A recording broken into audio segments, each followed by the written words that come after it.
पहला कुरिन्थियुस इसका 13 अध्याय और 13 वचन को पढ़ रहे हैं। पर अब विश्वास, आशा, प्रेम ये तीनों स्थायी हैं, पर इनमें सबसे बड़ा प्रेम है। और साथ में हम मत्ती रचित सुसमाचार इसका 17 अध्याय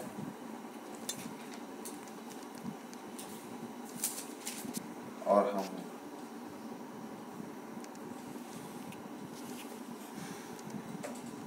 एक से पढ़ना चाहते हैं।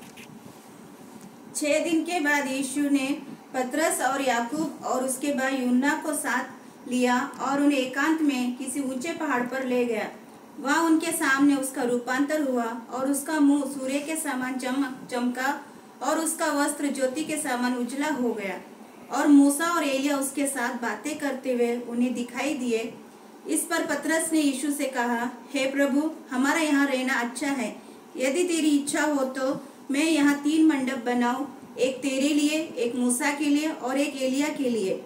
वह बोल ही रहा था कि एक उजले बादल ने उन्हें छा लिया और उस बादल में से यह शब्द निकला, यह मेरा प्रिय पुत्र है जिससे मैं प्रसन्न हूँ, इसकी सुनो।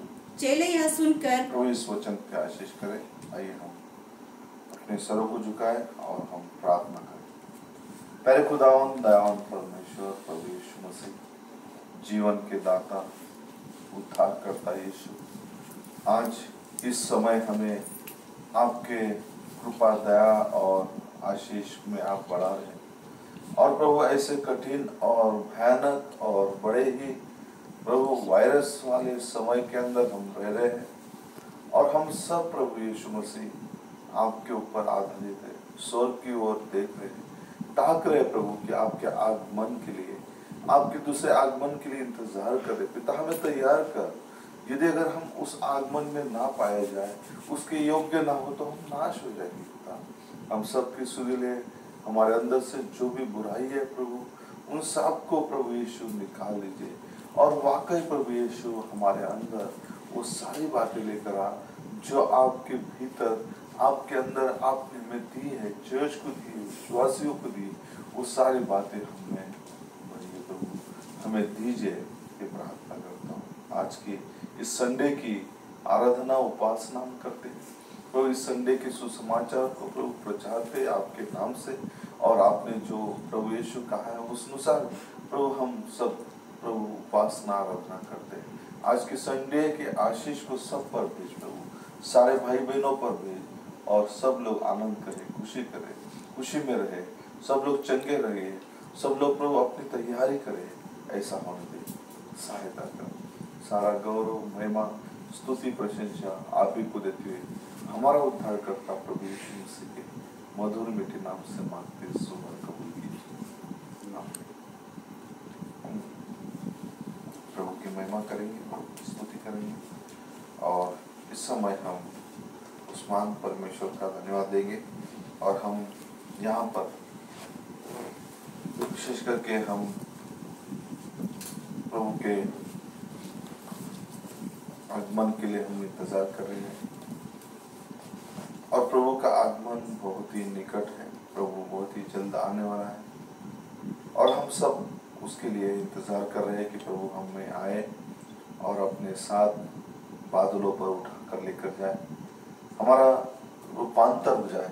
और इसलिए हर एक भाई बहन प्रयास कर रहे हैं और हर एक जन अपने परिवारों के अंदर, हर एक भाई प्रयास कर रहा है, हर एक बहन प्रयास कर रहा है, हर एक बच्चा प्रयास कर रहा है और केवल प्रभु यीशु मसीह अपने वचन और भविष्यवक्ता के संदेश के द्वारा आपके लिए उसके आगमन के पहले उसने भविष्यवक्ता को भेजा, उसके आगमन के पहले उस संदेश को भेजा ताकि आप हम तैयार हो जाए और हम परमेश्वर की महिमा स्तुति कर सके, हम तैयार हो सके। इसलिए प्रभु ने हमारी सहायता किया।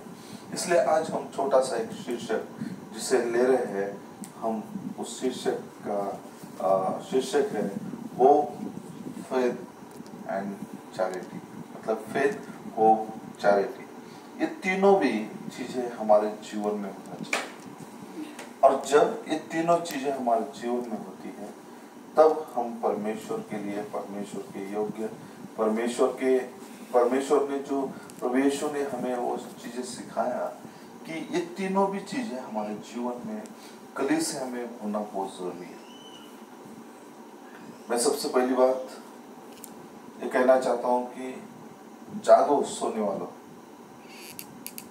चर्च तैयार हो जाए, भाई बहन तैयार हो जाए, और बारंबार हम अपने जीवनों को जांचे परखे और दूसरे बताने से अच्छा अपने जीवन के अंदर सुधार लाए, बदलाव लाए और परमेश्वर के लिए समर्पित जीवन को व्यतीत करें। परमेश्वर से मांगे कि मैं कैसा जीवन जी सकता हूँ।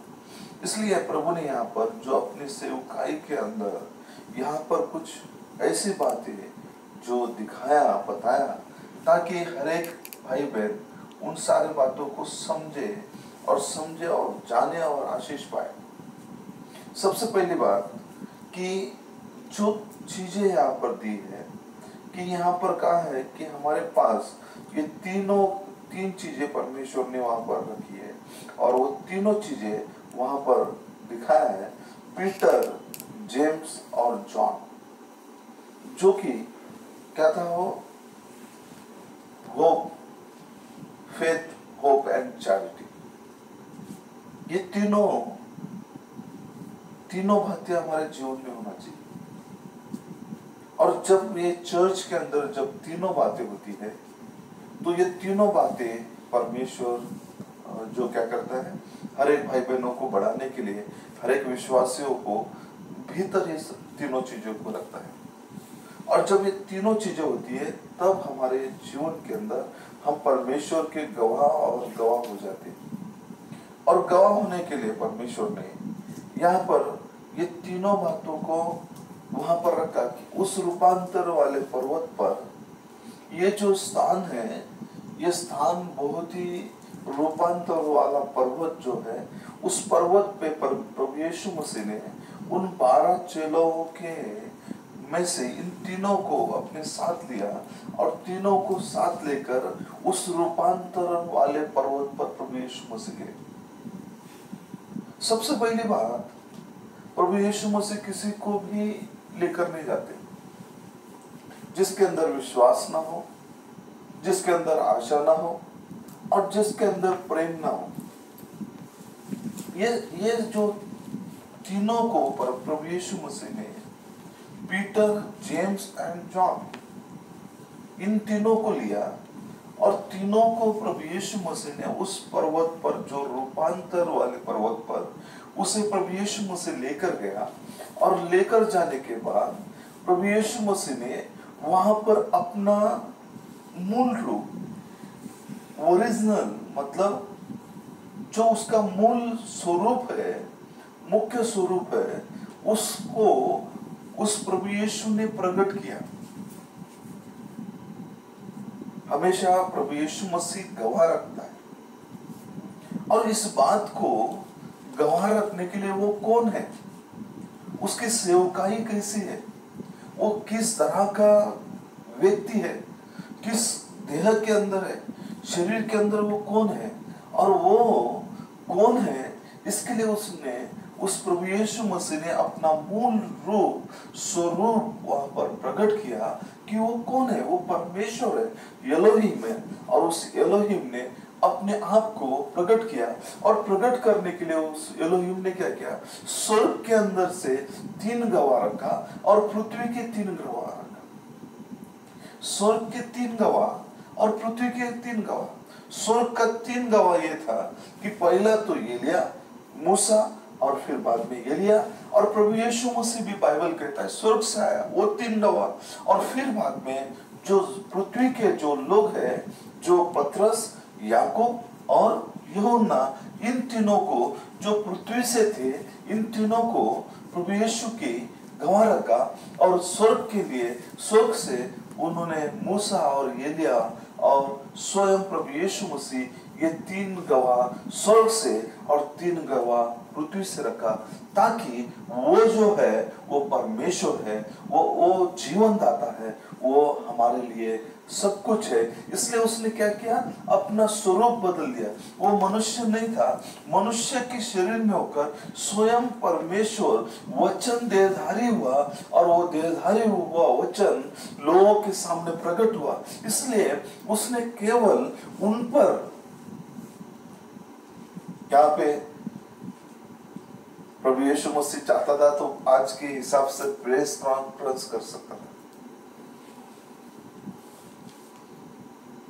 सारे थियोलॉजी और सारे ज्ञानवान लोगों को, शिक्षकों को, बड़े बड़े विद्वानों को, पंडितों को बुलाकर उस पर्वत पे और सबको वहां पर घोषणा करता था, उनको बताता था, उनको सब लोगों को दिखाता था कि देखो आप तो उस मंदिर के, जो सुलेमान मंदिर के याजक लोग हो, वो सेवा करने वाले हो, बड़े बड़े विद्वान हो, पंडित हो, और आपके पास प्रभु यीशु के मतलब बाइबल का शिक्षण है, बाइबल की पढ़ाई है, वो कोर्स है, सारी चीजें हैं, मैं आप लोगों पर प्रकट करता हूं। नहीं, उसने उन पर प्रकट नहीं किया, उसने उन पर प्रकट किया जिनके पास आशा है, जिनके पास विश्वास है और जिनके पास प्रेम है। उनको दिखाई दिया, उनको अपना मूल स्वरूप दिखाई दिया। और इसलिए परमेश्वर आज भी हमारे प्रिय भाई बहन जो बड़े बड़े शिक्षण और विद्वान और डिग्रियां लेकर वे संसार में जीवन जी रहे, केवल वो ये दिखाते हैं कि परमेश्वर में दिखाई दे रहा है, लेकिन परमेश्वर वही दिखाई देता है जहां पर आशा, विश्वास और प्रभु का प्रेम है। इसलिए 3 गवाह, बाइबल ही कहता है कि जहां 2 या 3 गवाह मेरे नाम से, मतलब 2 या 3 गवाह हो तभी विश्वास करना। देखिए, हम व्यवस्था विवरण की पुस्तक, इसका 17 अध्याय और हम 5 वचन के अंदर हैं।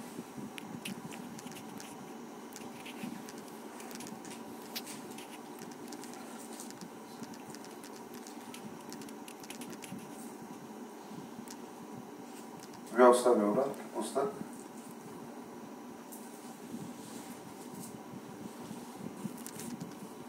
5 अध्याय और हम माफ करना 17 अध्याय और 5 वचन को पढ़ रहे हैं हम लोग। व्यवस्था विवरण पुस्तक 5 अध्याय 17 अध्याय और 6 और 5 वचन को पढ़ेंगे। तो जिस पुरुष या स्त्री ने ऐसा बुरा काम किया हो, उस पुरुष या स्त्री को बाहर अपने फाटकों पर ले जाकर ऐसा पथराव करना कि वह मर जाए।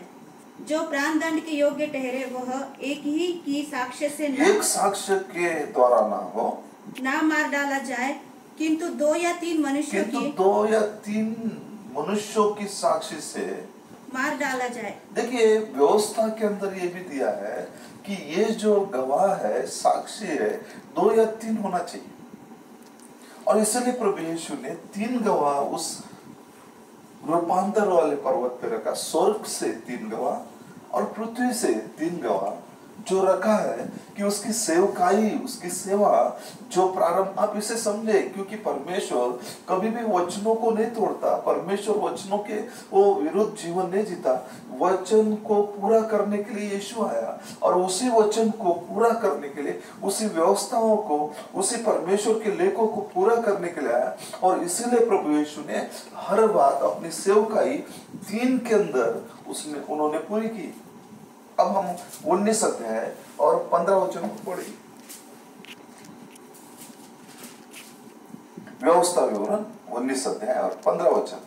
किसी मनुष्य के विरुद्ध किसी प्रकार के अधर्म या पाप के विषय में, किसी मनुष्य के विरुद्ध किसी प्रकार के अधर्म या पाप के विषय में, अधर्म और पाप के विषय में, चाहे उसका पाप कैसा भी क्यों ना हो, चाहे उसका पाप कैसा भी क्यों ना हो, एक ही जन की साक्षी ना सुनना, एक जन की साक्ष्य नहीं सुनना। इसलिए आज कोड भी एक व्यक्ति के साक्ष्य को महत्व नहीं देता।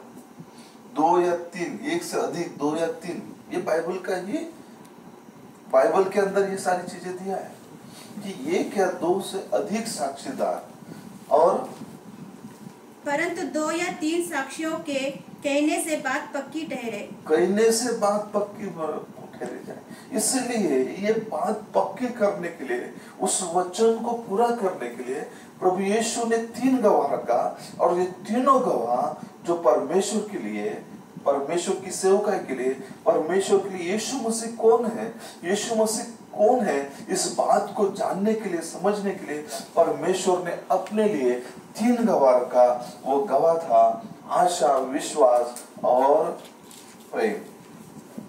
तीनों गवाह रखा, इन तीनों की गवाही को रखा। अब देखिए, अब आते हैं मत्ती की पुस्तक, इसका 18 अध्याय और 16 वचन के अंदर।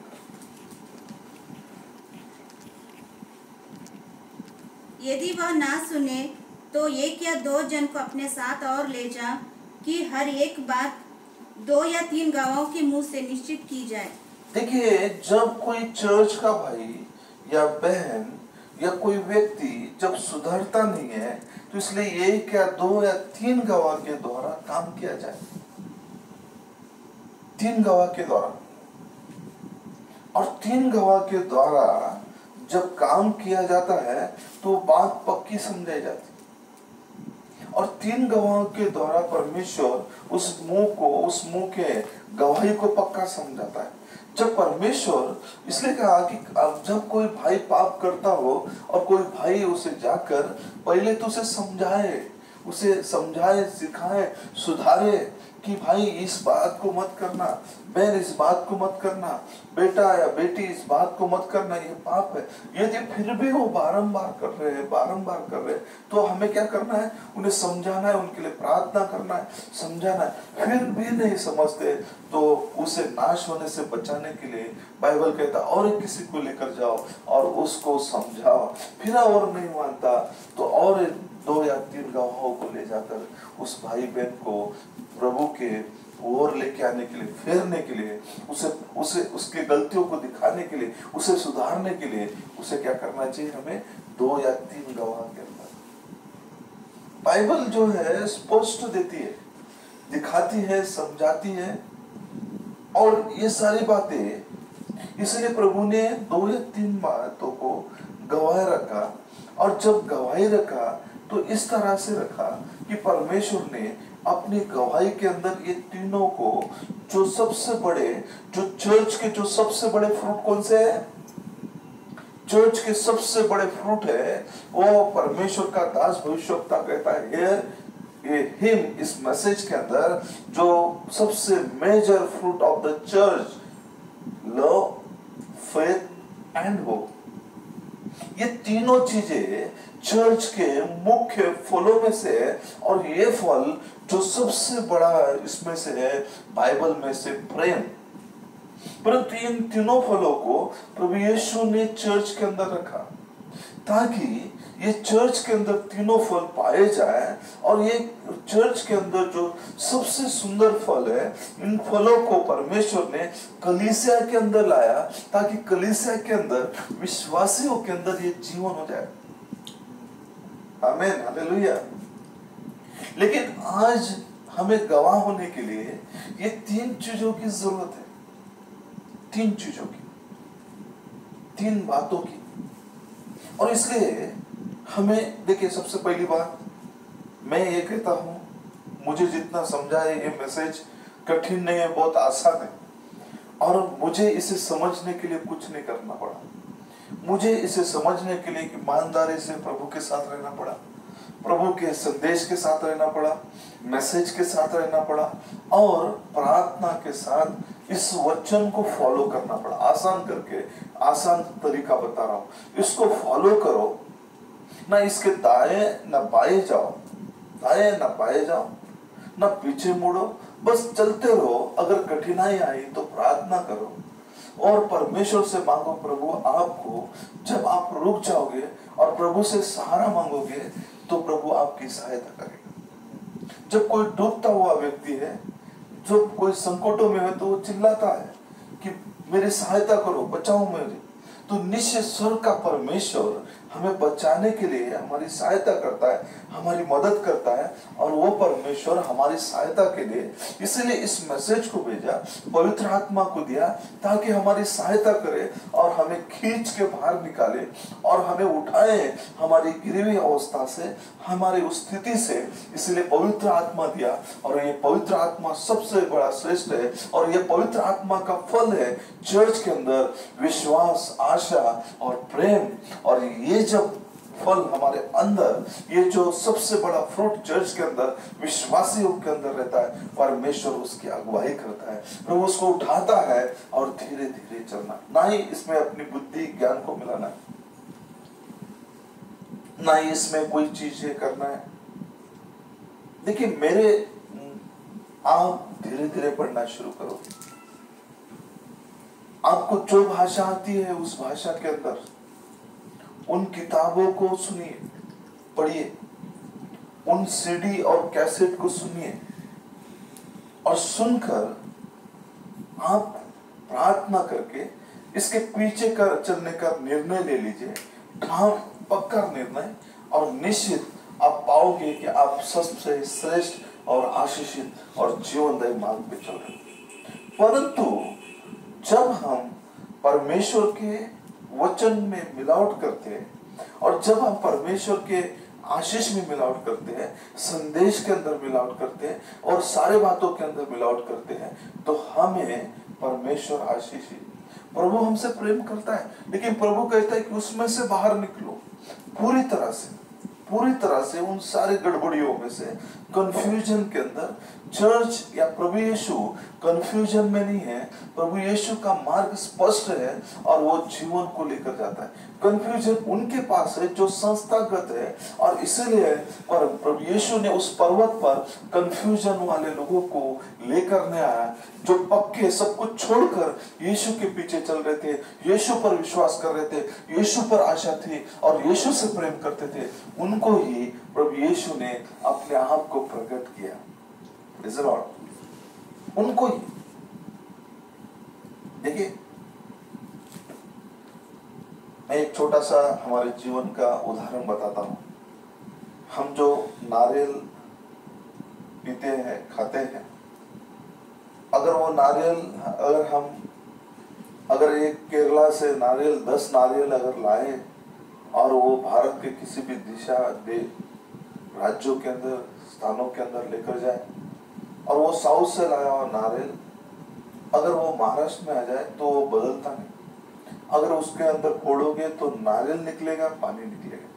वही आप पश्चिम बंगाल के अंदर जाओ, उसे फोड़ोगे तो पानी और नारियल निकलेगा। जो स्वर्ग से आया हुआ संदेश, अगर वो आपके पास आया, किसी गरीब के पास आया, किसी गरीब के घर में आया, वो संदेश बदलता नहीं, वही संदेश है। या किसी पढ़े लिखे के पास आया, वही संदेश है। ये किसी भी देश में जाओ, किसी भी स्थान में जाओ, संदेश परमेश्वर ने जो मोहरे तोड़ी है, जो मोहरे की भेदे है, रस है, वही है। वो अफ्रीका में जाए वही है, वो इंडिया में आए वही है, वो हमारे घरों में आए, आपके घरों में आए, वो सबके पास है। मैसेज एक ही है, प्रकाशन एक ही है, कोई ऊपर नीचे नहीं है, कोई बड़ा नहीं, कोई छोटा नहीं है। प्रभु ने सबको सरीखा दिया है, सबको आशीष लिया है, लेकिन मेहनत कितना लेते हो, उसके लिए आप कितना घुटनों पे जाते हो, आप कितना पढ़ते हो सिंसियरिटी से, और सिंसियरिटी से पढ़कर अपने जीवन में कितना लेते हो, कितने आपके पास विश्वास है, कितने आपके पास आशा है, कितना आपके पास परमेश्वर के प्रति प्रेम है, वो सारी बातें तो तब आपको वो प्रकट करती है। और इसलिए परमेश्वर इन सारे बातों को उन पर प्रकट करता है जो प्रभु पर आशा करते हैं, प्रभु पर विश्वास करते हैं और प्रभु से अधिक से प्रेम करते हैं। प्रभु ने जो मोहरे तोड़ी वो बदला नहीं। उसी प्रभु ने पर्वत पर जैसा मूसा को प्रकट किया, मतलब मूसा को लाया, मूसा पुनरुत्थान को दिखाता है, एलिया रैप्चर को दिखाता है, क्योंकि वो पुनरुत्थान और रैप्चर का मतलब रिजरेक्शन एंड रैप्चर का स्वामी है। उसके दोनों हाथों में वो पुनरुत्थान भी है और उद्धार भी, मतलब उठाए जाना भी, वो उसके पास वो अधिकार है। वो पहले मूसा को भी बुला सकता है और वो एलिया को भी बुला सकता है। पुराने नियम के किसी भी संत को बुलाने का अधिकार है, क्योंकि वो परमेश्वर था, देहधारी हुआ, मनुष्यों के बीच में प्रकट किया, और इसीलिए उसने अपना मूल जो मुख्य जो स्वरूप है उस पर्वत पर जो जेम्स और पीटर और जॉन के ऊपर प्रकट किया।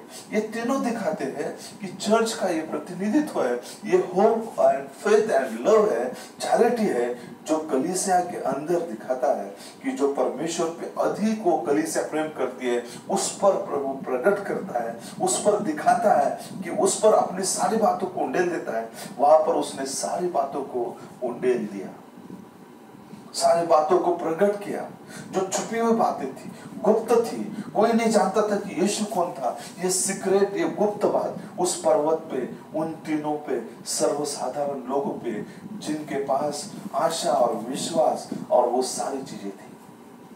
Praise Lord. इसलिए मैसेज जो है बदलता नहीं, मैसेज वही है।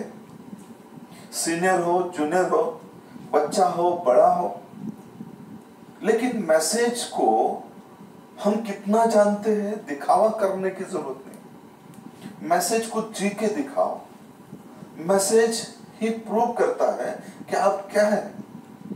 आपके पीछे, मेरे पीछे मैसेज बताएगा कि वचन बताएगा, संदेश बताएगा कि आपके भीतर क्या है। आपके फुटप्रिंट बताएंगे कि आपके अंदर किस तरह का जीवन है, आप कौन से चाल चल रहे हो। आपके कदम बताएंगे, आपके कदम के निशान बताएंगे कि आप क्या हो। मेरे प्रिय भाई बहनों, इसलिए तो उस पर्वत पे प्रभु यीशु ने अपने आप को प्रकट किया। इसलिए प्रभु यीशु ने वहां पर प्रकट किया।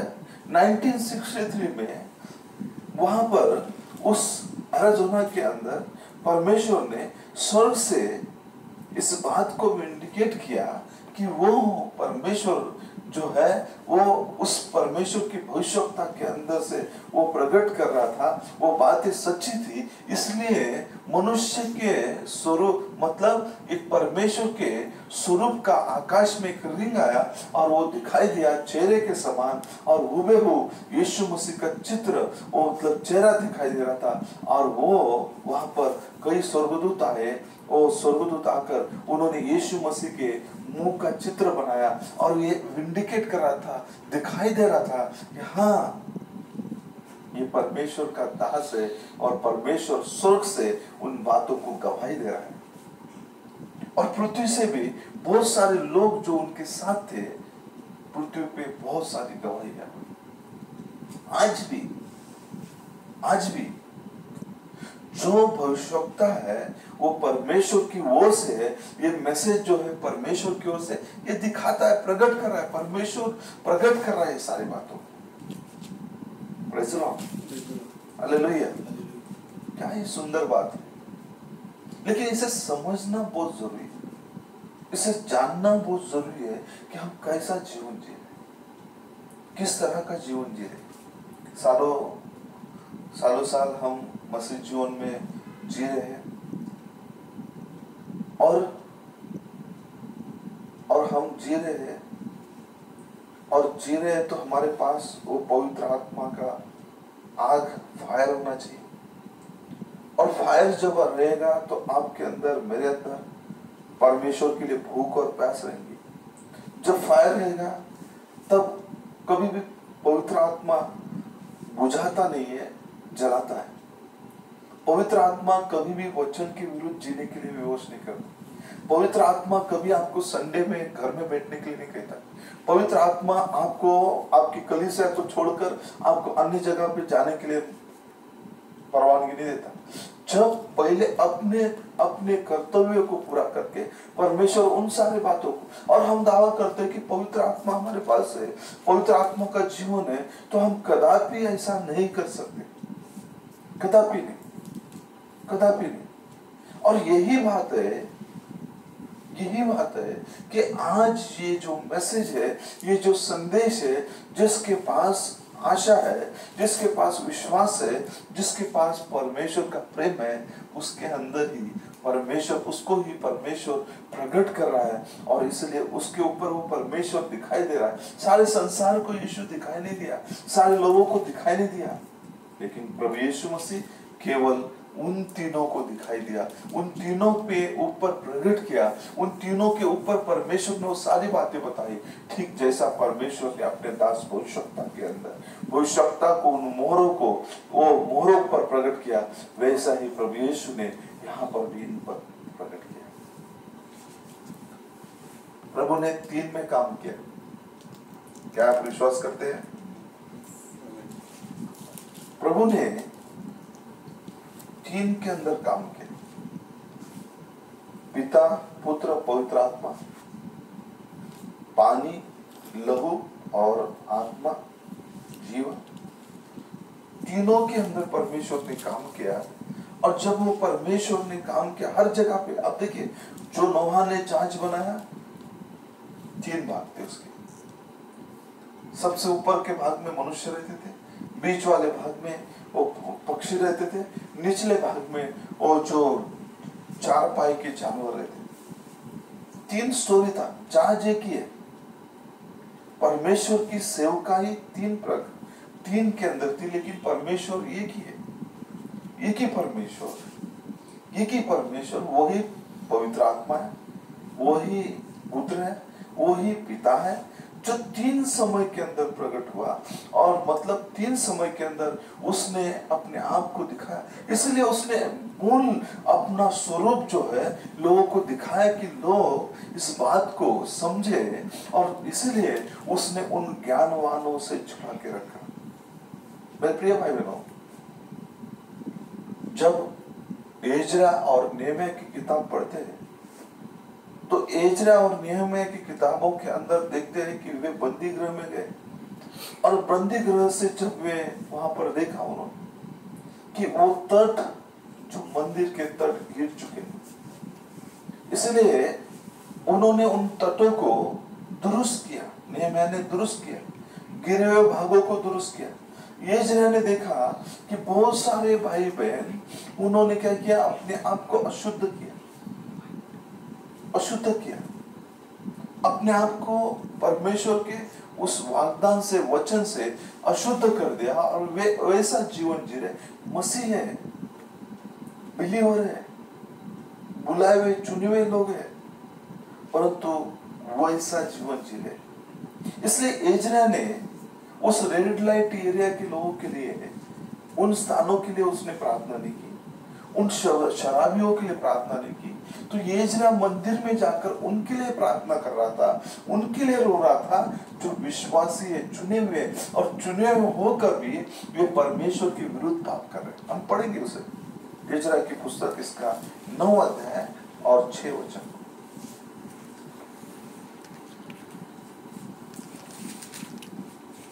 1 से 6 तक पढ़ते हैं। जब ये काम हो चुके तब हाकिम मेरे पास आकर कहने लगा, ना तो इजरायली लोग, ना याजक, ना लेविय इस ओर के देशों के लोगों से अलग हुए, वरन उनके से, अर्थात कनानियों, हित्तियों, परिजियों, यबूसियों, अम्मोनियों, मोआबियों, मिस्रियों और एमोरियों के से जिन्होंने काम करते हैं। देखिए, ये लोग जो है उनके समान, जो इजरायली है, जो चुने हुए है, प्रभु की प्रजा है, वे उनके समान काम करते हैं। उन हित्ती, परिजी और यबूसी और उन लोगों के समान वे जीवन जीते हैं। इसलिए एजरा के अंदर परमेश्वर ने उस भविष्यवक्ता को, जो भविष्यवक्ता वहां पर वो ऐसा, जो क्या कहते हैं, प्रॉफिट, ए ब्लाशिंग प्रॉफिट, एक शर्माता हुआ, एक ऐसा भविष्यवक्ता, किस बात के लिए?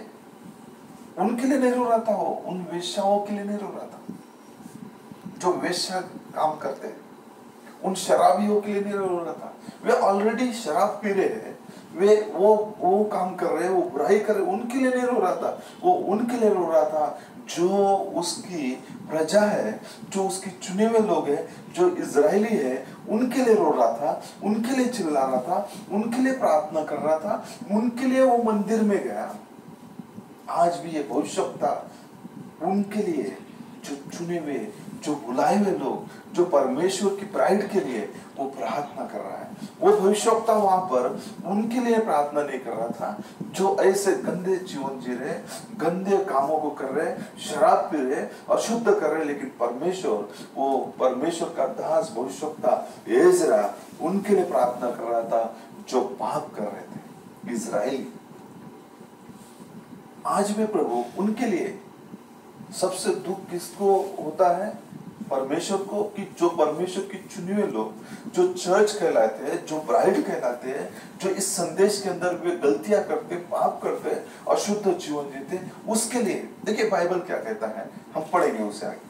क्योंकि उन्होंने उनकी बेटियों में से अपने और अपने बेटों के लिए स्त्रियां कर ली है, और पवित्र वंश इस ओर के देशों के लोगों में मिल गया है, वरन हाकिम और सरदार इस विश्वासघात में मुक्के हुए हैं।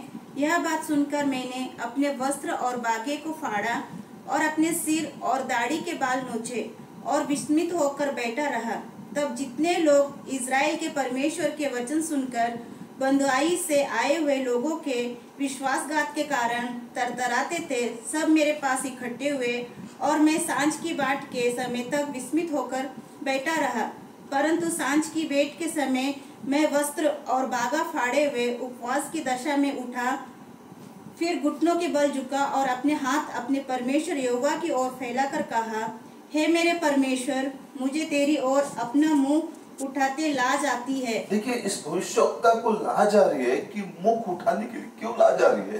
क्योंकि चुने हुए लोगों ने, चुनी हुई प्रजा ने, चुनी हुई कलीसिया ने परमेश्वर के विरुद्ध काम किया। आज हम उन संस्थागत लोगों के रीति रिवाजों को, चीजों को अडॉप्ट नहीं कर सकते, उन चीजों को ले नहीं सकते, उनके समान कर नहीं सकते, उनके मत सिद्धांतों को, रीति रिवाजों को और आदतों को, स्वरूपों को हम ले नहीं सकते, इसलिए क्योंकि उन्होंने उनके आजू बाजू के लोगों को देखा और उनके उन सारी चीजों को वैसा ही किया और उन सारी चीजों को लिया, उनकी बेटियों से शादी किया, अपनी बेटियां दी, लेन देन किया। इसलिए भविष्यवक्ता को लाज आती है, मंदिर में बैठकर कपड़े फाड़कर, वो अपने बाल नोचकर वो परमेश्वर से कह रहा है कि मुझे लज्जा होती है कि मैं अपना मुख आपकी ओर करने के लिए। किसके कारण? चुने हुए लोगों के कारण, उन वेश्याओं के कारण नहीं, उन शराब पीने वालों के कारण नहीं, उन गंदा जीवन जीने वालों के कारण, वो सारे चीजें लेकिन परमेश्वर ने चुने हुए लोगों के लिए, इलेक्टेड चर्च, ब्राइड, जो उसमें के लोग जो परमेश्वर के विरुद्ध जाकर, जो संस्थागत और वो संस्थागत रीति रिवाजों को, संस्थागत चीजों को अपनाते हैं, इसलिए परमेश्वर के भविष्यवक्ता को लज्जा होती है। पढ़ेंगे हम लोग। और हे मेरे परमेश्वर, मेरा मुंह काला है, क्योंकि हम लोगों के अधर्म के काम हमारे सिर पर बढ़ गए हैं, और हमारा दोष बढ़ते बढ़ते आकाश तक पहुंचा है। देखिए हमारा जो कहाँ तक पहुंचा है? आकाश तक।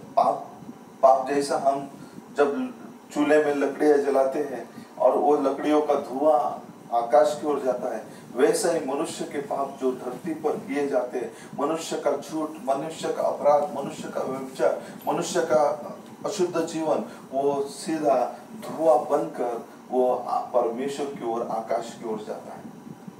और तब वो क्या बनता है? परमेश्वर के सामने गाना बनता है। वो धुआं, देखिए यहाँ पर भविष्यवक्ता कह रहा है, 6 तक पढ़ेंगे, यही चीज है। इसलिए परमेश्वर ने उस स्थान पर वो उनके लिए नहीं रो रहा था। आज भी वही स्थिति है, आज भी वही स्थिति है मेरे प्रिय भाई बहनों, कि आज हम जो चुने हुए लोग जो पाप करते तो कितना परमेश्वर को दुख होता होगा, कितना हम अगर गुस्सा करते, हम अगर अपराध करते, हम झूठ बोलते तो परमेश्वर को कितना गुस्सा होगा, कितना परमेश्वर नाराज होगा, क्योंकि परमेश्वर नहीं चाहता कि उसके बेटे बेटी, इसलिए उसने पुराने नियम के चुने हुए जो थे भविष्यवक्ता उनको गवाह बनाया, जो स्वर्ग में थे और जो पृथ्वी के जो थे, जो वेसल, जो पात्र थे, जो योग्य पात्र, संसार के लिए वो योग्य पात्र नहीं थे, संसार के लिए वो जो थे अनपढ़ थे, संसार के लिए वो उनके पास कोई शिक्षा नहीं था, लेकिन परमेश्वर ने उन्हीं पात्रों को चुना, उन्हीं पात्रों को चुनकर अपने गवाह बना और सारे संसार के अंदर फैलाया।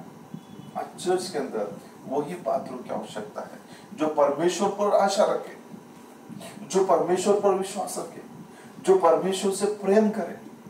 वो पात्र आज चर्च के अंदर चाहिए और वो सबसे बड़ा दान चर्च के अंदर परमेश्वर ने दिया। Praise Lord, hallelujah.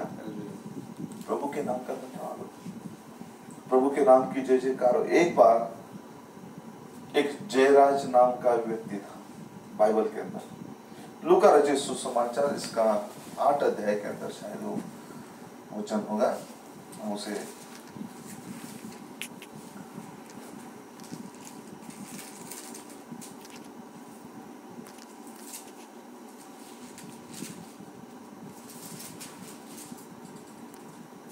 आठ अध्याय और 41 वचन के अंदर पढ़ेंगे हम लोग।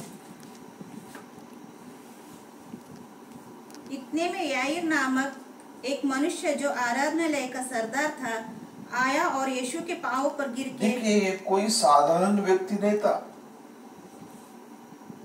ये याईर नाम जो व्यक्ति था, सिनेगोग का रूलर था वो। जी, आया और यीशु के पांवों पर गिर के कहां पर गिरा वो? यीशु के पांवों पर। उससे विनती करने लगा कि मेरे घर चल, क्योंकि उसके 12 वर्ष की एक लौती बेटी थी और वह मरने पर थी। 12 वर्ष की एक बेटी थी जो मरने पर थी। जब वह जा रहा था तब लोग उस पर गिरे पड़ते थे। एक स्त्री ने जिसको 12 वर्ष से लहू बहने का रोग था और जो अपनी सारी जीविका वैद्यों के पीछे, जिसके अंदर देखिए लोग उस पर गिरते थे, चंगे होते थे, क्योंकि वो जीवन का झरना वो बह रहा था, वो जीवन का जल बह रहा था, वो जीवन का झरना वहां बह रहा था, जीवन का वृक्ष वहां पर था और वहां पर ये सारी बातें लोग गिरते थे उसके ऊपर चंगाई प्राप्त करने के लिए। बाइबल कहता है लोग उसे छूते थे क्योंकि वो जीवन का वृक्ष था। Praise the Lord. प्रभु के नाम का धन्यवाद हो, प्रभु के नाम की स्तुति हो। और हम ऐसे स्थिति के अंदर हमें क्या करना चाहिए? परमेश्वर से प्रार्थना करना चाहिए कि प्रभु हम भी आप पर गिरे, हम चंगे हो जाए, हम भी आपसे प्रार्थना करें, हमको आरोग्य मिले और हमको जीवन मिले। और इसलिए 12 साल से वो स्त्री चंगी नहीं हुई, 12 साल से बीमार थी, 12 साल से वो उस अवस्था के अंदर थी। प्रभु के वस्त्र को बाइबल क्या कहता है, पढ़ेंगे हम लोग उसको, वचन को। और जो अपनी सारी जीविका वैद्यों के पीछे व्यय कर चुकी थी। देखिए पूरा पैसा, जो कुछ जीविका, जो कुछ कमाया, वैद्यों के पीछे लगा दिया, तो भी किसी के हाथ से चंगी ना हो सकी थी। तो भी किसी डॉक्टर ने, वैद्य ने, किसी व्यक्ति ने उस स्त्री का, बाइबल बताता है कि इलाज नहीं हो पाया। उस समय के वो वैद्य जो थे, वो वैद्यों के पास उसने पूरा अपना पैसा और सारा चीजें खर्चा किया और चंगी नहीं हो पाई। चंगी हुई क्या? चंगी नहीं हो पाई। और जब वो चंगी नहीं हो पाई तब उसने, शायद बाइबल हम पूरा पढ़ेंगे, उसे पीछे से आकर उसके वस्त्र के आंचल को छुआ और तुरंत उसका लहू बहना बंद हो गया। देखिए वो नबी क्या कहते, वो घसते हुए आई, चल भी नहीं सकती थी, लहू बहकर, शरीर के अंदर लहू पूरा बहकर, पूरा उसके अंदर ऐसा ये सब चीजें, ये सारी चीजें हुई और वो ऐसी अवस्था में थी कि वो चल नहीं पाती थी। इसलिए वो कहते हैं कि वो ऐसे रेंगती हुई, घिसते हुए आई और उस स्त्री ने उस प्रभु यीशु के वस्त्र को छुआ। प्रभु यीशु को नहीं छुआ, प्रभु यीशु के वस्त्र को छुआ। उसके पास वही आशा थी, विश्वास था, और वही आशा विश्वास के साथ वो आई कि उसने सुना था प्रभु यीशु के सुसमाचार को और छूकर उसने क्या किया, उसको वो उसके अंदर परमेश्वर का प्रेम भर दिया परमेश्वर ने। और वो आई, जब सुना क्योंकि लिखा है रोमियो के पत्र के अंदर, विश्वास सुनने से, सुनना मसीह की ओर से है। तो वो कार्य किया और कार्य करके उस स्त्री ने उसके वस्त्रों के अलंगनों को, उसके वस्त्रों के कोनों को छुआ और छूकर चंगाई प्राप्त की। और उसी वक्त वो खड़ी हो गई और खड़ी होकर चुपचाप लोगों के भीड़ में से निकल गई। Praise Lord. यही वो जीवन का दृश्य था, चल फिर रहा था जो अदन के वाटिका में था। यही वो जीवन का दृश्य था, जीवन का पेड़ था जो अदन के वाटिका में परमेश्वर ने उठा लिया। और वो पेड़ उस दिन 2000 साल पहले वही पेड़ उस स्त्री के सामने से जा रहा था। उस स्त्री ने जाना कि यही वो पेड़ है जिससे मैं चंगी हो सकती हूँ। Praise Lord. आगे देखें हम क्या कर रहे हैं बाइबल। इस पर यीशु ने कहा, मुझे किसने छुआ? जब सब मुकरने लगे तो पतरस और उसके साथियों ने कहा, हे स्वामी, तुझे तो भीड़ दबा रही है और तुझ पर गिरी पड़ती है। परंतु यीशु ने कहा, किसी ने मुझे छुआ है, क्योंकि मैंने जान लिया है कि मुझ में से सामर्थ निकली है। जब स्त्री ने देखा कि मैं छिप नहीं सकती, तब कांपती हुई आई और उसके पांवों पर गिरकर सब लोगों के सामने बताया कि उसने किस कारण से उसे छुआ और कैसे तुरंत चंगी हो गई। उसने उससे कहा, बेटी, तेरे विश्वास ने तुझे चंगा किया है। विश्वास ने, तेरे विश्वास ने तुझे चंगा किया। तेरे विश्वास ने तुझे चंगा किया। विश्वास ने चंगा किया। इसलिए आज चर्च को आशा भी चाहिए, विश्वास भी चाहिए, प्रेम भी चाहिए। अब देखिए, चंगाई के लिए ये तीनों जरूरी है। ये तीनों बातें हमारे जीवन में अत्यंत आवश्यक है। और जब तक हम रैप्चर में नहीं जाते, क्योंकि अगर हमारे पास देखिए स्वर्ग के अंदर क्या है, स्वर्ग के अंदर लड़ाई झगड़ा 36 का आंकड़ा स्वर्ग के अंदर है, ना 32 का आंकड़ा है, ना 36 का आंकड़ा है, ना कोई आंकड़ा स्वर्ग के अंदर नहीं। स्वर्ग के अंदर एक ही है जो लॉर्ड वाला लव है। Praise the Lord. क्योंकि जिसको लॉर्ड कहते हैं वही लव है, और वो लॉर्ड जीसस क्राइस्ट है। हालेलुया। बाइबल के अंदर जिसको पिता, पुत्र, पवित्र आत्मा का, वही लॉर्ड हुआ, वही जीसस हुआ और वही क्राइस्ट हुआ। और वही हमारे लिए ये तीनों का कैलकुलेशन प्रेम है। वो प्रेम बनकर आया और इसलिए हमें जीवन दिया। हम नाश होने वाले, सड़ने वाले, जंग खाने वाले, जिनकी वैल्यूएशन जीरो वैल्यूएशन थी, वो जीरो वैल्यूएशन को वो परमेश्वर, प्रेज़ द लॉर्ड, हालेलुया, वो परमेश्वर हमारे सामने आकर हमारी वैल्यू बढ़ा दी। हालेलुया। हमारी वैल्यू जीरो थी, जिसकी कीमत शून्य थी, वो शून्य हमारे पास आकर, वो परमेश्वर हमारे पास आकर हमारी कीमत बढ़ा दी। वो यीशु आकर हमें वो आशीष दी। इसलिए हमारे पास आशा और विश्वास और प्रेम होना चाहिए। ये तीनों चीजें हमारे जीवन में होंगी तो हमारी कीमत बढ़ेगी, चर्च की कीमत बढ़ेगी, विश्वासियों की कीमत बढ़ेगी, भाई बहनों की कीमत बढ़ेगी। लेकिन इसलिए वो यीशु जो प्रेम है, जिस पर विश्वास करना चाहिए हमेशा, जिसके खिलाफ में जाना नहीं चाहिए, वो परमेश्वर हमारे अंदर आना चाहिए। Praise Lord, hallelujah.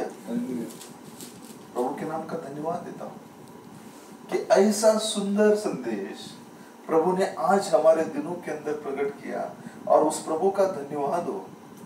देखिए आगे क्या कहता है वचन। बेटी, तेरे विश्वास ने तुझे चंगा किया है, कुशल से चली जा। वह यह कह ही रहा था कि किसी ने आराधनालय के सरदार के यहाँ से आकर कहा, तेरी बेटी मर गई, गुरु को दुख न दे।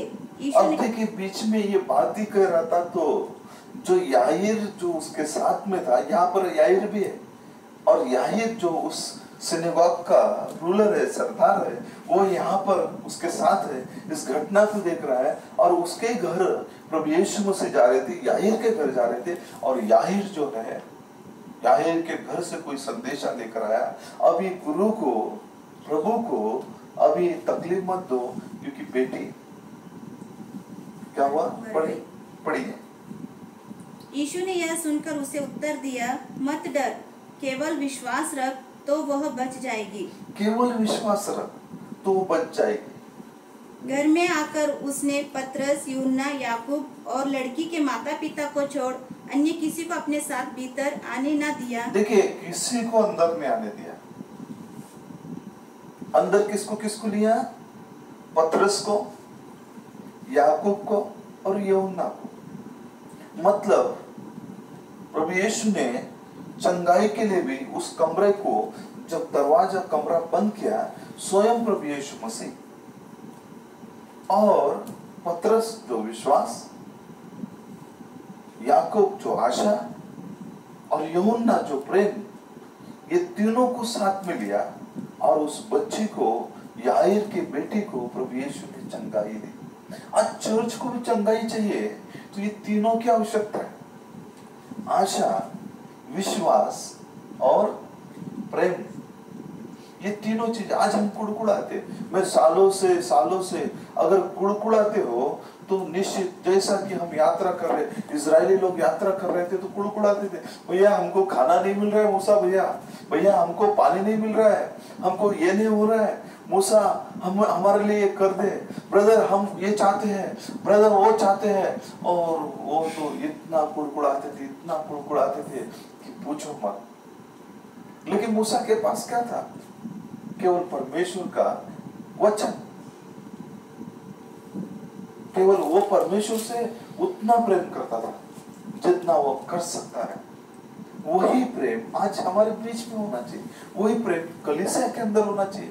और कलीसिया को अगर चंगाई चाहिए, किसी भाई बहन को चंगाई चाहिए, तो निश्चित उनके पास आशा, विश्वास और प्रेम होना चाहिए। यदि अगर आपका उद्धार भी चाहिए तो आशा, विश्वास और प्रेम होना चाहिए। यदि आपको रैप्चर में भी जाना है तो वही चीजें आपके भीतर होना चाहिए। परमेश्वर प्रेम है। हालेलुया। और जो कोई प्रभु के वचन पर विश्वास लाता है, किस पर विश्वास लाना है? चर्च पे नहीं, चर्च पे विश्वास नहीं। चर्च ये दीवार है, चर्च ये दीवार है, चर्च है कंक्रीट की और चीजें है। लेकिन हमें यीशु पर विश्वास लाना है। Praise the Lord. यीशु के वचन पर विश्वास लाना है। इसलिए मेरे प्रिय भाई बहनों, आज हमारे पास आशा, विश्वास और प्रेम होना चाहिए। इसके बगैर हमारा जीवन अधूरा है। इसलिए बाइबल हमें सिखाता है, बाइबल हमें ये बता रहा है कि हमारे जीवन में आशा और विश्वास नहीं है तो कुछ भी लाभ नहीं।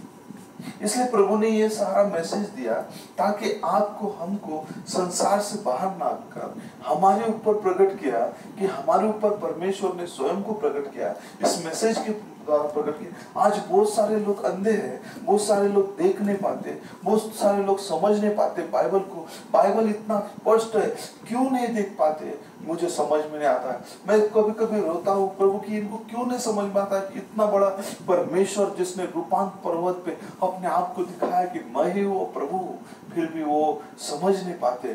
फिर भी लोग कहते हैं कि तीन परमेश्वर है, वो तीन परमेश्वर है, तीन लोग है, ट्रिनिटी है, ये है वो है। लेकिन परमेश्वर एक ही है, जिसने आरंभ में कहा कि मैं तुम्हारा एक ही परमेश्वर। लोगों पे प्रकट नहीं हो रहा है, प्रकट आप पर हो रहा है, लोगों पे प्रकट नहीं हो रहा है, लोग समझ नहीं पा रहे। परमेश्वर ने आज वो सामर्थ हमारे लिए दी, परमेश्वर ने आज वो काम हमारे लिए किया। इसलिए परमेश्वर हमेशा काम करता है। देखिए, एक जहाज के अंदर कितने लोग हैं? जो नोहा के जहाज के अंदर 8 लोग थे। वेरी गुड, संख्या 8 है, लेकिन मैं जो दृष्टि से देख रहा हूँ, वो जो मैं नबी की दृष्टि से देख रहा हूँ, नबी कहता है 8 लोग है, बाइबल कहता है 8 लोग है। लेकिन फिर और कुछ वो भेद की बातें बताते। उस जहाज के अंदर विश्वासी और अविश्वासी थे, कौवा भी था और कबूतर भी था। कौवा ये अविश्वास को दिखाता है, ढोंगी विश्वास, और कबूतर पवित्र आत्मा को, विश्वासी को दिखाता। उस जहाज के अंदर हाम भी था। हाम ये पाप को लाने वाला था। हाम के अंदर पाप था, हाम के अंदर सारी गड़बड़ी थी, हाम के अंदर अशुद्धता थी, हाम के अंदर वो सारी चीजें थी, फिर भी वो जहाज के अंदर था। आमीन, आप समझ रहे? क्योंकि नोहा जो था विश्वासी का वे प्रतीक था, नोहा परमेश्वर के बेटे का प्रतीक था, लेकिन उसके साथ हाम भी था जिसके अंदर उसका खुद का बेटा, जो 3 बेटों में से उसका एक बेटा जो था सबसे बड़ा हाम, उसके कारण ही फिर से पाप शुरुआत हुई। क्या आप जानते हैं? तो आमीन कहिए। क्योंकि हाम के ही द्वारा पाप की शुरुआत हुई, क्योंकि हाम ने, बाइबल कहता है कि उसके जो पेरेंट्स जो थे वहां पर सोए हुए थे, उस द्राक्ष रस को पीकर उसने ही उनको जाकर देखा और पाप की शुरू। पाप कहां पर? पाप का मृत्यु नहीं हुआ। प्रारंभ में परमेश्वर ने पृथ्वी को धोया, साफ किया, पाप को नाश नहीं किया। पाप को परमेश्वर उसके ब्राइड के उठाए जाने के बाद पाप को और पूरी तरह से पाप किया। लेकिन पाप तब तक, पाप का अंत आखिरी के दिनों में होने वाला, शुरुआत में नहीं। शुरुआत में परमेश्वर ने साफ सफाई की, शुरुआत में परमेश्वर ने, लेकिन पाप जो है यात्रा करते हुए, ट्रैवलिंग करते हुए वो सीधा हम के अंदर आया। हम कैसा विश्वासी था? कमजोर था, संदेह करने वाला था, परमेश्वर से प्रेम करने वाला नहीं था। वो ऐसा विश्वासी था, उसके अंदर कहीं ना कहीं पाप का स्थान था, इसलिए पाप उसके देह के अंदर जाकर वास किया। क्यों शेम के अंदर नहीं गया? क्यों याफेत के अंदर नहीं गया? लेकिन जो परमेश्वर के प्रति आशा और विश्वास और प्रेम नहीं है, वो जो जिसके अंदर गड़बड़ी है, उसके अंदर शैतान जाकर धीरे से वास करता है। अब देखिए, चर्च के अंदर भी कोई प्रेस्टीज के लिए जीता है, मान के लिए, तो मान वाला शैतान उसके अंदर जाकर काम करता है। लेकिन जिसने प्रेस्टीज प्रभु यीशु के नाम से उतार दिया, अपना मान सम्मान, तो वो प्रभु के लिए जीता है। फिर उसके अंदर कोई स्पिरिट नहीं आता, ये प्रेस्टीज का स्पिरिट उसके अंदर आ जाता है। प्राइड का स्पिरिट वो बराबर ढूंढता है, किसके अंदर गर्व है, बोला मैं बहुत धनवान हूं। किसी को गर्व है मैं बहुत गोरा और हैंडसम हूं, ऊंचा हूं। किसी को लगता है कि मैं बहुत अच्छा हूं, मैं बहुत एजुकेटेड हूं। वो जो प्राइड है, बिल्कुल प्राइड छुपा रहता है कहीं तो भी। बोलता है कि इसके अंदर घुसने का चांस है, इसके अंदर प्रवेश करने का, माफ करना, प्रवेश करने का मुझे अवसर है। और वो निश्चित क्या करता है? बिल्कुल उसके अंदर प्रवेश करने की कोशिश करता है। ऐसा ही स्पिरिट हम के अंदर कुछ तो भी था, इसलिए हमको ही चुना उसने, और वो पाप जहाज के अंदर था। आज कलीसिया के अंदर भी 2 प्रकार के हैं, विश्वासी और अविश्वासी। 3 काइंड्स ऑफ बिलीवर है। लेकिन आज चर्च को आशा, विश्वास और प्रेम करने वाली चर्च, ये परमेश्वर की ग्रेटेस्ट गिफ्ट है चर्च के अंदर। Praise the Lord. और इसलिए परमेश्वर ने भाई बहनों को इस गिफ्ट से दिया, इसलिए हमारे अंदर वो जीवन आना चाहिए, इसलिए हमारे अंदर वो लहू। मैंने कहा पहले के दिनों के अंदर, आरंभ के दिनों के अंदर भूख और प्यास थी। कोई सुनता था मैसेज के अंदर तो दौड़ कर जाते थे और उस भाई के मिलते थे, अरे आप मैसेज वाले बिलीवर। खाने का टाइम नहीं था, घर लौटने का टाइम नहीं था, समय नहीं था, भूख और प्यास थी, तड़प थी, घंटों पेट में चूहे दौड़ते थे, फिर भी याद नहीं रहता था कि भूख लगी है कि नहीं। इतनी भूख, इतना आकर्षण भाइयों के प्रति, परमेश्वर के प्रति, कहां गया वो शैतान? वो घोड़सवार उस प्रेम को कलीसियाओं से उठा रहा है, कलीसियाओं में से विश्वास को उठा रहा है, कलीसियाओं में से आशा को उठा रहा है। वो उस घुड़सवार का काम ही है कि कलीसियाओं में से, आपको याद होगा प्रकाशित वाक्य के अंदर एक घुड़सवार है जो उस प्रेम को कलीसियाओं में से उठाकर, निकालकर कलीसियाओं को खंडर बनाना चाहता है, कलीसियाओं को सूखा कलीसिया बनाना चाहता है। अगर कलीसिया के अंदर प्रेम नहीं है तो कलीसिया सूखी हुई है, सूखे हुए पेड़ के समान है, सूखे हुए जीवन के समान है। प्रेम ही सब कुछ है। Greatest gift is the love. सबसे बड़ा प्रेम क्या है? परमेश्वर का प्रेम, परमेश्वर का प्रेम, और वो प्रेम कलीसिया के अंदर होना चाहिए। इसलिए आज हम उस स्थिति से, हमें हमेशा परमेश्वर ने ऐसी बातें दिया, ऐसी आशीष दी, तो हमें वैसे ही होना चाहिए। अगर मैसेज नहीं समझता है, भेदभाव नहीं करता परमेश्वर। मैसेज 50 साल वाले व्यक्ति को वही मैसेज दिया जो 2 साल पहले जिसने बपतिस्मा लिया। परमेश्वर भेदभाव नहीं करता, वही सील, वही मैसेज बुक, वही चर्च ऑर्डर। पास्टर के लिए अलग और पास्टर के परिवार के लिए अलग और कलीसिया के लिए अलग नहीं, सबके लिए सही का है। जो मानता है नहीं मानता है उसके लिए। लेकिन परमेश्वर का प्रेम, परमेश्वर कभी बदलता नहीं, परमेश्वर का कार्य कभी बदलता नहीं। परमेश्वर उसी तरह से कार्य कर रहा है जिस तरह से परमेश्वर ने काम, आज भी वो पवित्र आत्मा उसी तरह से काम कर रहा है जिस तरह से वो काम करना चाहिए। इसलिए उस जहाज के अंदर,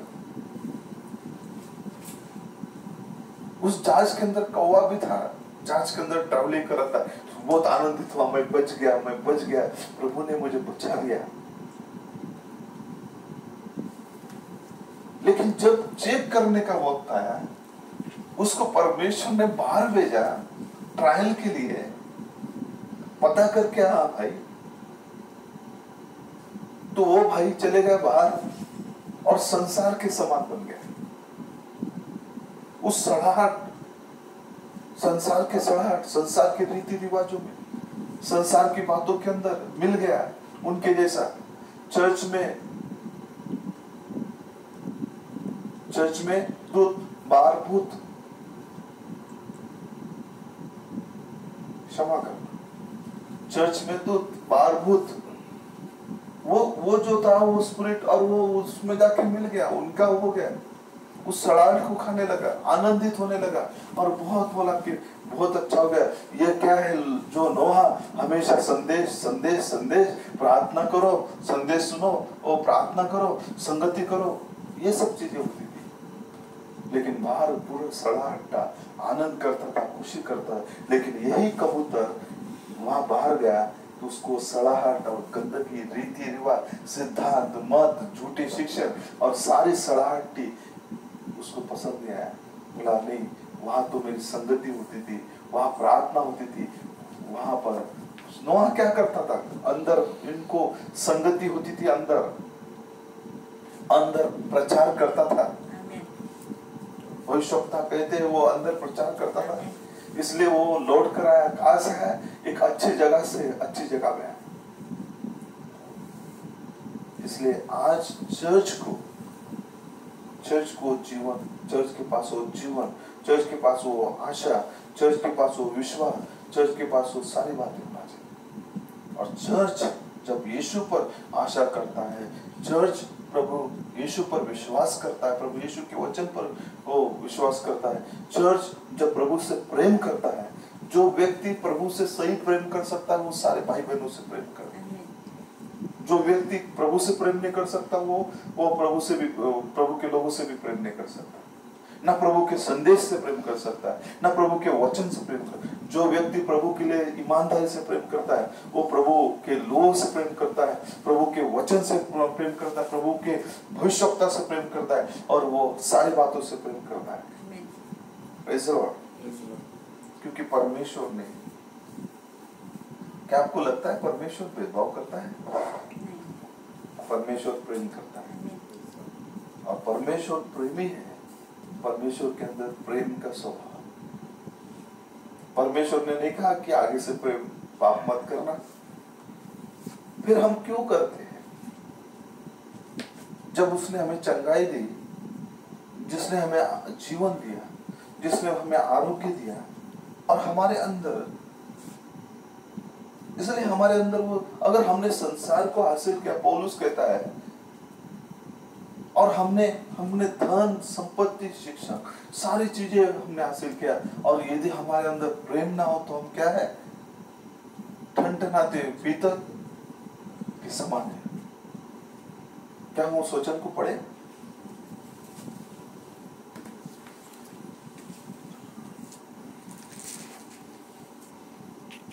शायद पहले कुरिन्थियों में हो।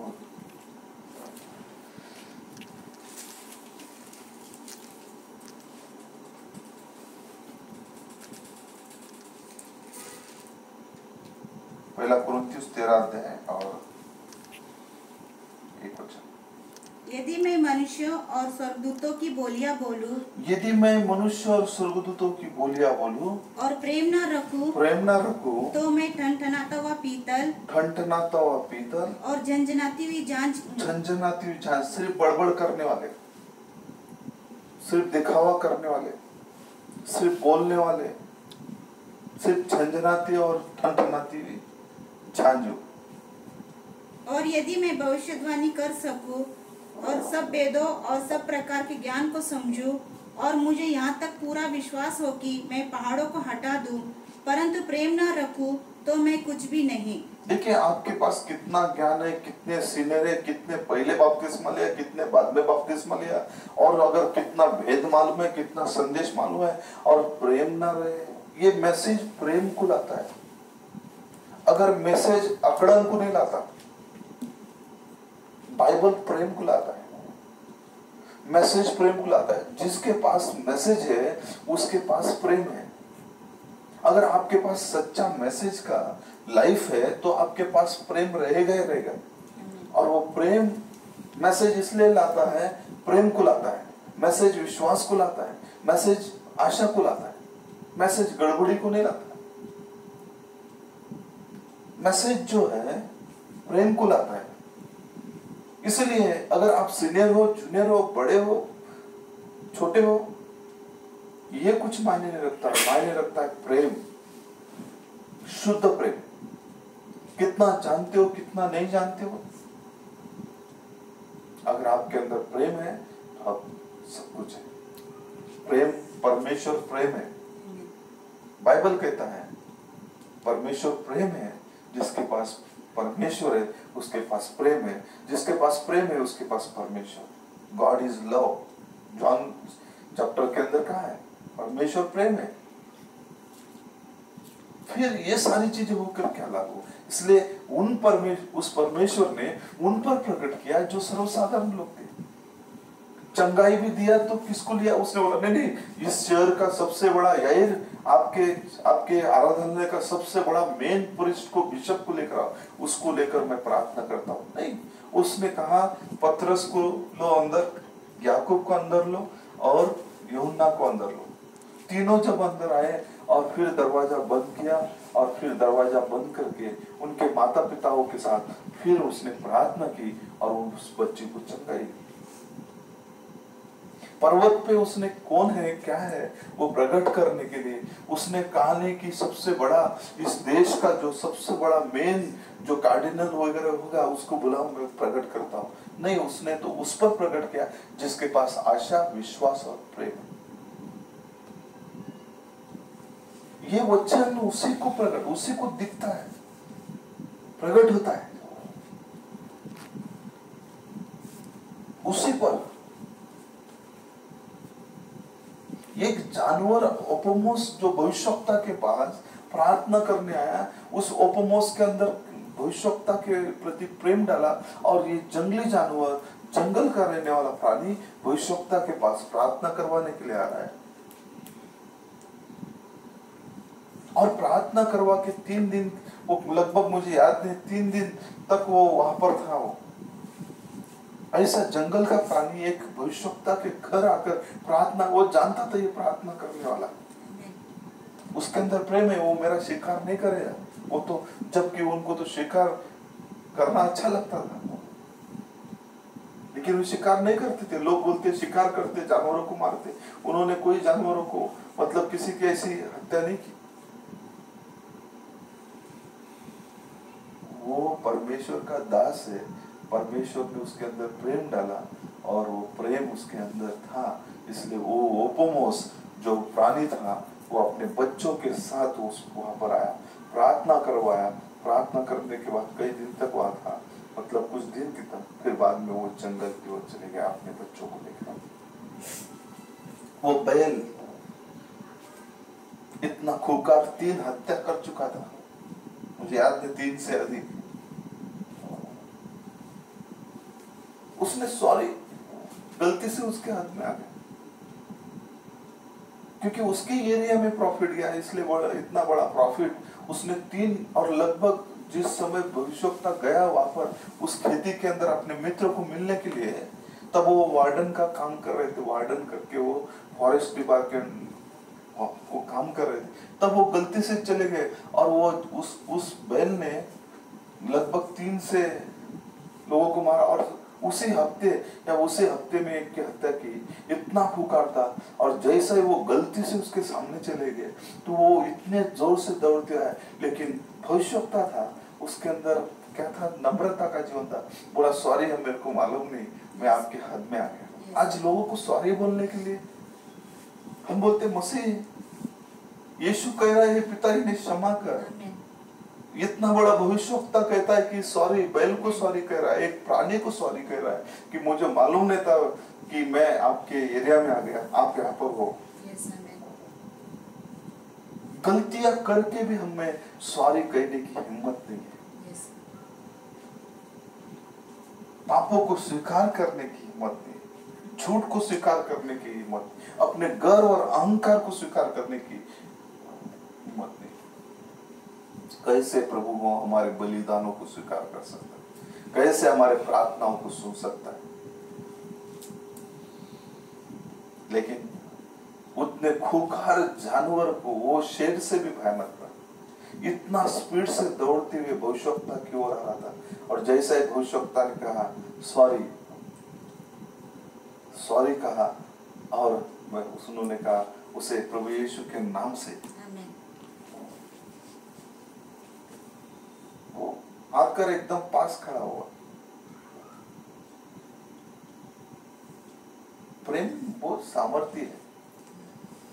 आज हमारा घर मसीह के प्रेम में, मिठाई और कपड़ों के प्रेम में नहीं। अगर कोई व्यक्ति अपने घर को, ये तो रिस्पॉन्सिबिलिटी है, करना चाहिए, खिलाना चाहिए, पिलाना चाहिए, लेकिन सबसे पहला बाइबल का प्रेम महत्व।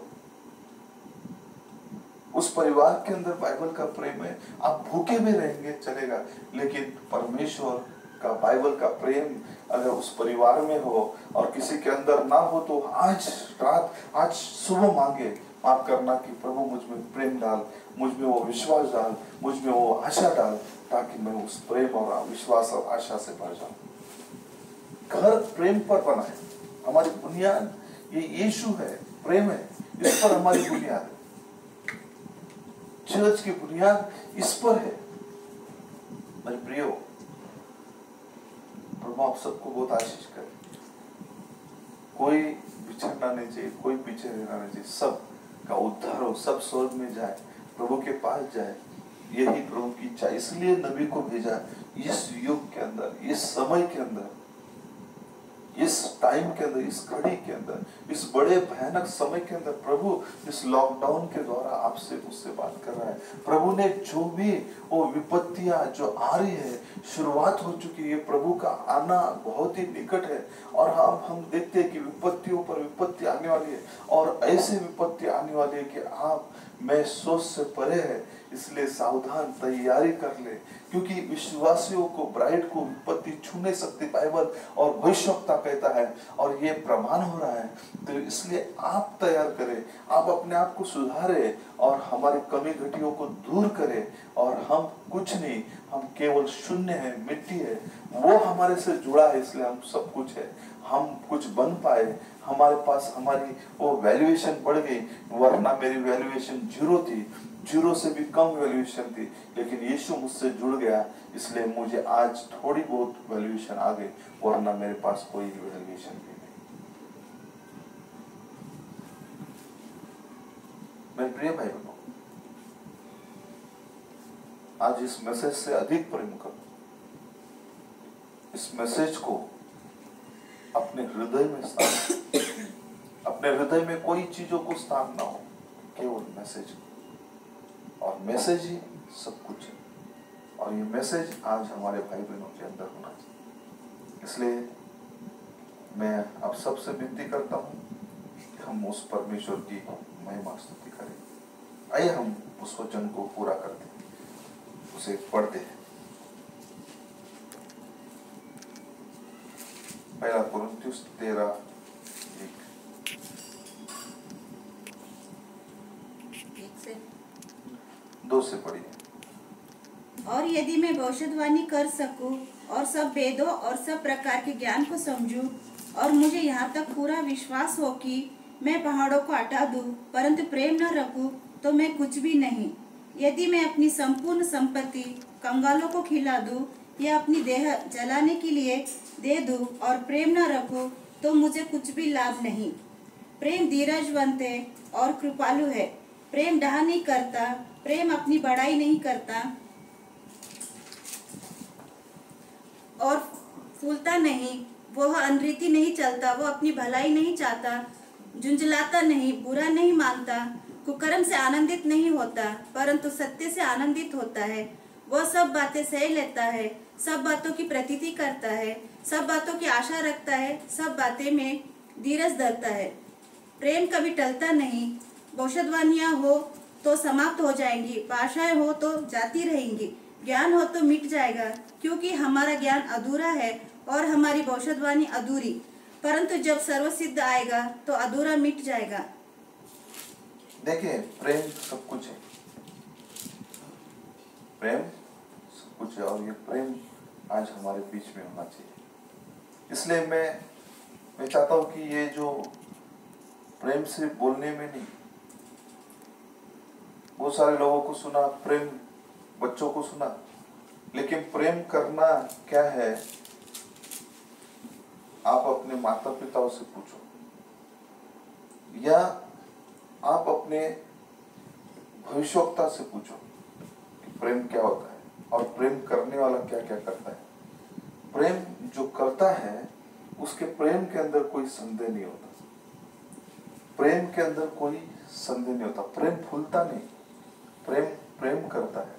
और प्रेम जब करता है, प्रेम कलीसिया के अंदर आता है। प्रेम कोई भी ढहा और किसी तरह का, जिसके अंदर प्रेम है, प्रेम सारे बातों को ढांप देता है। मैं एक चीज कहना चाहता हूं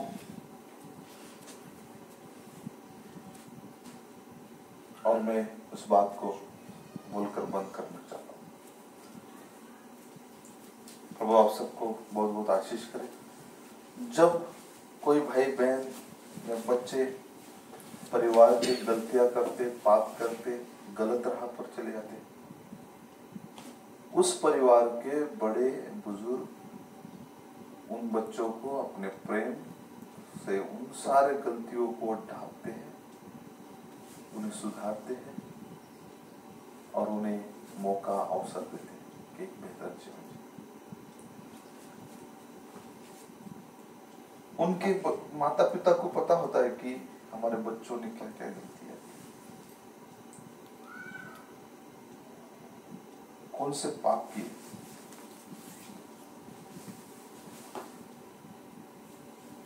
कौन से अपराध किए। लेकिन जो आपको देखते हैं उन्हें पता नहीं होता है कि आपने क्या किया, किस तरह का। आप मेरे बात से सहमत हो ना हो, लेकिन माता पिता को पता होता है कि मेरे बच्चों ने क्या गलती की, किस तरह से गलती, क्या पाप किए, कहां पर चुके, फिर भी वे मरने तक उस पापों को, उन सारे गुनाहों को अपने सीने के अंदर दबा कर वे वैसे ही मर जाते। लेकिन वे संसार के सामने, लोगों के सामने अपने बच्चों का पाप वो कभी भी प्रकट नहीं करते। क्या सही है कि नहीं?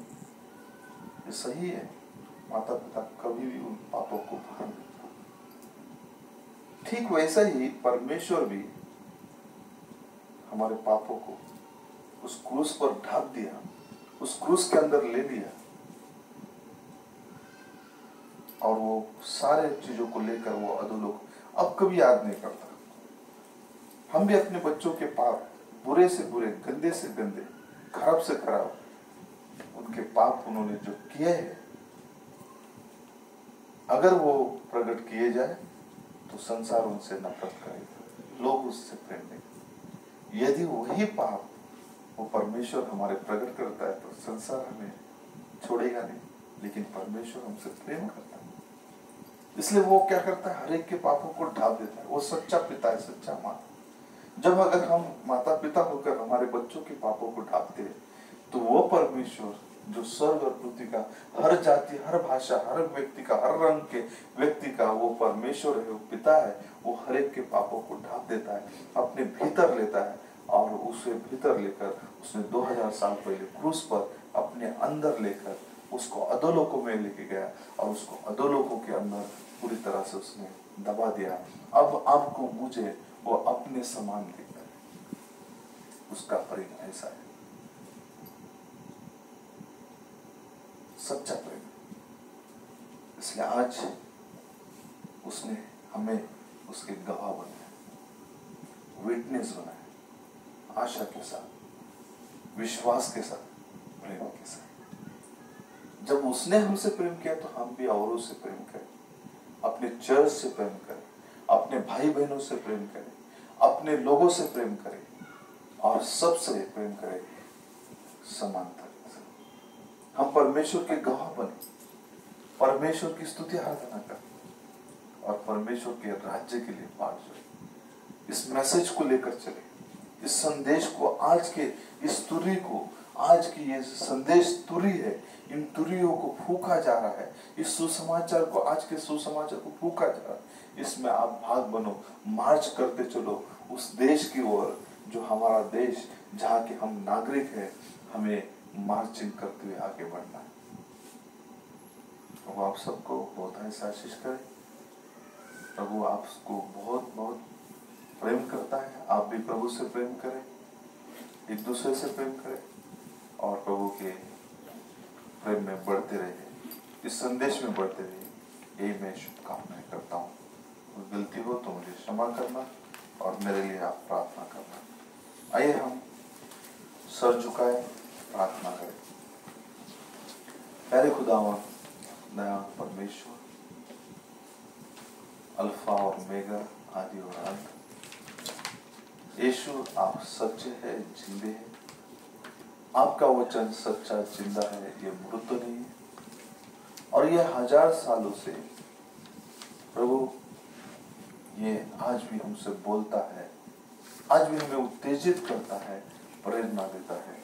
प्रभु प्रार्थना करता हूँ कि आज का संदेश उनके हृदयों को, उनके मनों को टटोल, स्पर्श कर, ताकि इस संदेश के द्वारा लोगों के अंदर जीवन आए। प्रभु वो बेदारी आए, सुसमाचार, ये प्रभु ये संदेश जो प्रॉफिटिक संदेश के द्वारा खिंचाव आए, आकर्षण आए। प्रभु जैसा पौलुस कहता है कि कौन हमें मसीह के प्रेम से अलग कर सकता है, ना ऊंचाई, गहराई, चौड़ाई, लंबाई, ना स्वर्गदूत, कोई भी चीजें, ना धन संपत्ति, शिक्षा, कोई भी चीजें प्रभु आपके प्रेम से हमें कोई अलग नहीं कर सकता। प्रभु इस छोटी सी कलीसिया पर तैयार कर। प्रभु हमारे पापों को याद मत कर, हमारे पाप के धुएं को प्रभु आप तक प्रभु पहुंचने मत दे। उसे वहां तक प्रभु विनती करता हूँ पिता, हमारी सहायता कर, हमारे बदलाव आ लेकर आ, हमारे अंदर से उस बदबूदार धुएं को निकाल दे पिता। यीशु केवल आप ही कर सकते। इस कलीसिया का वो रखवाले आप है प्रभु, इस कलीसिया के मालिक आप है प्रभु, हमारे मालिक है पिता, क्योंकि आपने दाम देकर, वो मूल्य देकर हमें खरीदा है। उस मूल्य को प्रभु, जो मूल्य प्रभु इस संसार में सोने, चांदी, मोती, हीरे और प्रभु पैसों से बढ़कर आपका वो बहुमूल्य लहू, पाक लहू हमारे लिए पाया गया, हम पापियों के लिए। यीशु धन्यवाद करते हैं, हमें आपका गवाह बना। जैसा पतरस याकूब और यूहन्ना को अपने गवाह बनाए, वैसे इस कलीसिया को आशा और विश्वास और प्रेम के द्वारा गवाह बना। सहायता कर, सहायता कर, आशीष कर प्रभु, प्रेम कर, दया कर। हमारा उद्धार करता प्रभु यीशु मसीह के मधुर मीठे नाम से मांगते, सुन और कबूल कर, आमीन। प्रभु यीशु मसीह आप सबको बहुत ऐसे आशीष करे, उसकी कृपा दया में और करुणा में बढ़ाए, आप सबको चंगाई दे, आरोग्य दे, और उसके शांति में, उसके आगमन तक रखे, यही प्रार्थना करता हूँ। आइए हम आगे का समय हम मिलेंगे। मैं आशा करता हूँ कि हम शीघ्र ही सब लोग एक अपने आराधना में मिलेंगे। और प्रभु हमारे लिए वो समय ला रहा है कि हम वापस भाई बहन इकट्ठे हो जाएं और प्रार्थना करें। इसके लिए आप सब लोग प्रार्थना करें। प्रभु आप सबको, हम सबको मिलाएं, हम मिलकर प्रभु की आराधना करें, उपासना करें। और ये बाइबल भी कहता है क्या ही अच्छा है जहाँ 2 या 3 मेरे नाम से इकट्ठा होते। आइए हम उस परमेश्वर के मिलने के लिए हम प्रार्थना करें।